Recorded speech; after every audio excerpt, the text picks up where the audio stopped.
lá, sou eu, Dr. Claucimir, e esse é o canal Direito para Todos, que visa dar orientação, tá? São pequenas aulas, pequenas aulinhas, tá? De direito para o leigo, para a população, para o cidadão em geral.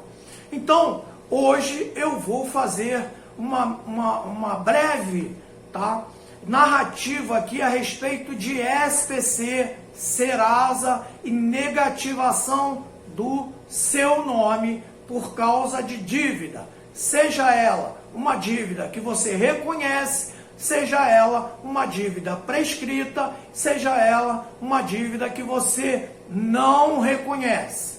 Vamos começar pela dívida que você reconhece, tá? Mas isso também é aplicável para todos os demais casos.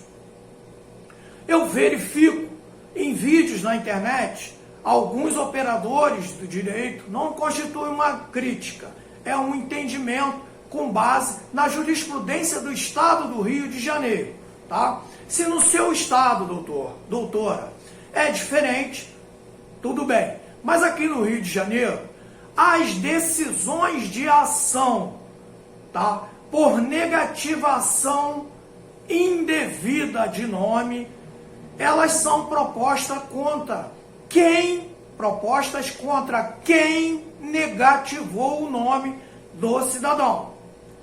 Aqui no Rio, não coloque SPC, Serasa na justiça.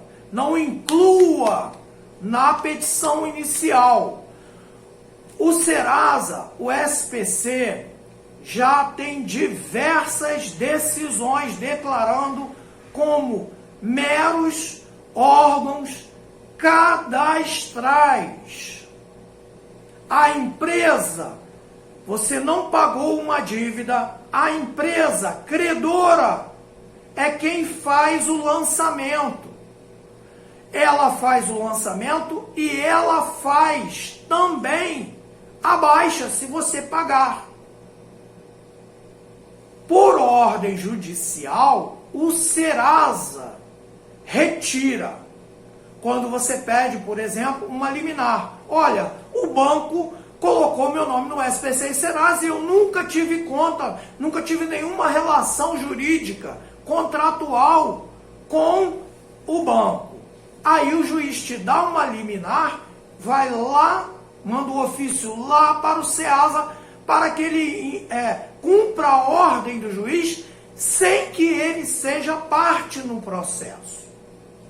A responsabilidade pela negativação do nome é de quem inclui, tá? Então vamos lá. A dívida que é reconhecida, ou seja, quando a dívida é reconhecida, ou seja, você comprou um carro e não conseguiu pagar as prestações, isso serve também para uma geladeira, uma televisão, qualquer bem que você compre financiado e você não consegue fazer o pagamento da prestação. Se você não conseguir, a empresa é obrigada a te notificar e aí ela pode, no prazo de 5 dias após a negativação, se você não pagar a dívida, ela pode fazer a negativação do seu nome. O que é essa negativação? Que é um termo que é muito utilizado por advogados, mas a magistratura particularmente não gosta deste termo. A magistratura utiliza inclusão indevida ou exercício legal do direito de inclusão do nome. Então, essa é a primeira fase. Se você deve, não pagou, infelizmente não há nada a fazer, tá? O seu nome ficará no cadastro até o pagamento da dívida ou até que ocorra a prescrição, que é de 5 anos. Após os 5 anos, o nome, mesmo que a dívida não seja paga, o nome sai do SPC e Serasa, tá? Muita gente diz, mas o meu nome está limpo e eu continuo não conseguindo crédito na praça. Não conseguiu e não conseguirá, tá? Se conseguir, vai conseguir com financeiras que cobram juros muito altos para cobrir o risco delas.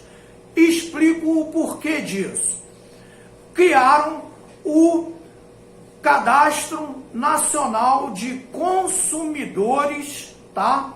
Positivos, ou seja, aqueles que têm uma pontuação de 0 a 1000 por pagarem corretamente as suas contas dentro do prazo de vencimento, ou seja, não ficam em débito nunca. Comprou, pagou. A pontuação dessa pessoa será sempre superior a 900. Se você, por desventura da vida, ou por irresponsabilidade, tá, ou por hábito, antigamente a pessoa mobiliava uma casa, hipoteticamente dizendo, e depois não pagava nenhum dos carnês. A empresa ia lá e negativava o nome. 5 anos depois, a empresa era obrigada a dar baixa naquele cadastro. E aí, a parte poderia novamente fazer a mesma coisa. Hoje, isso dificilmente acontecerá. Por quê? Porque não pagou, mesmo que você, tá, não tenha o seu nome negativado, após os 5 anos, o seu nome continuará com uma pontuação muito baixa no consumidor positivo. Ou seja, a sua pontuação muito baixa, as empresas vão fazer a consulta na hora de te dar o crédito e aí ela não vai querer fazer nenhum contrato com você. Tá bom? É isso que acontece. Muita gente tem essa dúvida. Por que que o meu nome está limpo e eu não consigo crédito? Não consegue porque não pagou ou pagou depois do prazo, que também a pontuação desce. E agora vamos à situação em que a pessoa não tem a dívida, tá? Não contratou nada, sempre pagou em dia e de repente começa a aparecer uma negativação do nome, 2, 3, 4. Na maioria das vezes, esses documentos, o CPF daquela pessoa, está sendo usado indevidamente por estelionatários, tá? Existem casos em que a pessoa vai procurar um emprego, entrega o currículo e aquele currículo é jogado no lixo com toda a relação dos documentos, que tem gente que ainda coloca a relação de documentos no currículo e esse currículo depois é jogado no lixo, por exemplo, e bate na mão de marginais da lei e eles abrem até empresas, eles abrem conta em banco e tal, e quando essa pessoa vê, já houve aquela explosão de negativação.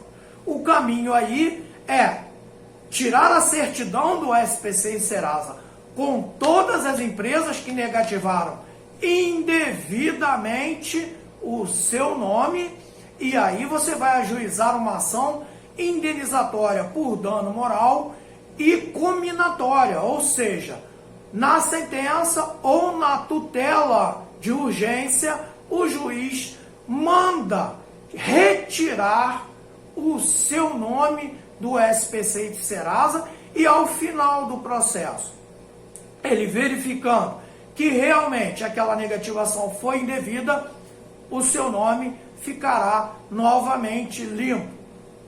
Tem que pedir o advogado, não pode esquecer, que agora ele tem que pedir a indenização, ele tem que pedir a baixa, tá? Na restrição do cadastro de SPC e Serasa, ou seja, ele tem que tirar a negativação, ele tem que tirar a inclusão indevida do nome da pessoa do SPC e Serasa, e ele também tem que pedir para todas as empresas darem baixa no cadastro de pontuação daquela pessoa, porque senão o processo vai acabar e ela vai continuar sem crédito na praça, porque eles negativam o nome, reduzem a pontuação e se depois essa balança novamente não for equilibrada, você continuará.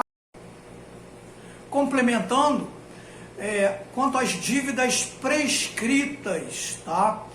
Os credores daquelas dívidas que não foram pagas e que já são antigas, que são com prazo superior a 5 anos, é necessário que vocês tenham muito cuidado. Por quê? Os bancos vendem essas dívidas para terceiros fazerem as cobranças. Quando a dívida prescreveu, digamos, a dívida estava em 20 mil. Essa dívida aí não tem valor nenhum. É uma moeda considerada, entre aspas, né, podre. O que eles fazem?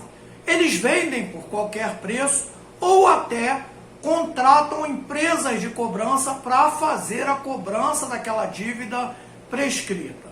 Na cobrança, você não pode passar nenhum vexame, não pode ser ameaçado, porque isso aí, inclusive, fere o Código de Defesa do Consumidor, tá? E não é possível você aceitar que, por exemplo, o preposto da empresa de cobrança diga: nós vamos invadir a sua casa e vamos pegar tudo. Não, ele não vai pegar. Agora, se ele disser para você: nós podemos ajuizar uma ação na justiça, ele não está ameaçando, porque é direito dele ajuizar e ele pode alegar que ele está te informando desta possibilidade. A dívida prescrita não pode ser negativada, mas muitas vezes, tá, as empresas de cobrança conseguem fazer o protesto lá no Nordeste. A dívida é aqui do Rio, eles conseguem um cartório lá no Nordeste para dificultar a sua vida. Se você tiver ciência disso, procure o seu advogado, procure a Defensoria Pública para ajuizar uma ação no qual o juiz vai determinar que aquela dívida, vai declarar, aliás, que aquela dívida prescreveu e que, por isso, eles não podem fazer o protesto. O juiz manda que eles deem baixa no protesto ao qual eles deram origem, tá bom? Tenham muito cuidado, porque às vezes a pessoa tem a dívida, sabe que está prescrita, mas a vida dela mudou e ela está com uma verba que permite o pagamento. O meu conselho pessoal, tá? Não é uma orientação jurídica, é uma orientação técnica, tá? Mas é pessoal. Se a empresa está cobrando a dívida, você tem o direito de exigir que ela apresente o comprovante, o contrato, a procuração do verdadeiro credor para ela cobrar aquela dívida. Por exemplo, digamos que você deve dinheiro para um banco. Você está recebendo cobranças, ligações telefônicas de uma empresa de cobrança. Mas você quer pagar. Você sabe que prescreveu, sabe que aquilo ali na justiça eles não conseguem mais nada, mas você quer pagar. Fala: não paguei porque não podia, agora eu posso e quero pagar. Você tem o direito. Eu sempre indico, aliás, o seguinte, que você procure, por exemplo, se estava devendo ao banco, vai ao banco, fala: olha, eu tenho uma dívida aqui com vocês de 10 mil reais. Eu quero pagar. Quanto é que está hoje essa dívida? Já prescreveu. Está em 3 mil. Você paga ao banco. Guarda o recibo eternamente. Ou então quer pagar para a empresa de cobrança, você exige que ela apresente o comprovante de que ela tem poderes para cobrar e para receber o valor. para evitar de você pagar para a empresa que já não tem mais contrato com a empresa que você está devendo, e aí você vai pagar, vai ficar com um comprovante que não vale nada e vai caber a você depois comprovar que pagou uma dívida. Pagou mal, paga 2 vezes. Gostou? Curte, compartilha, se inscreve no canal para ajudar. Todos os vídeos você será intimado, tá? Notificado, aliás, não é intimado, é notificado da presença do vídeo novo para você assistir e aprender um pouquinho. Aprendemos todos juntos. Tiver dúvida, pergunta nos comentários aí. Se quiser sugerir um vídeo, vai nos comentários também. Manda sua sugestão que, na medida do possível, pelo menos um vídeo por semana você vai receber. Fique com Deus.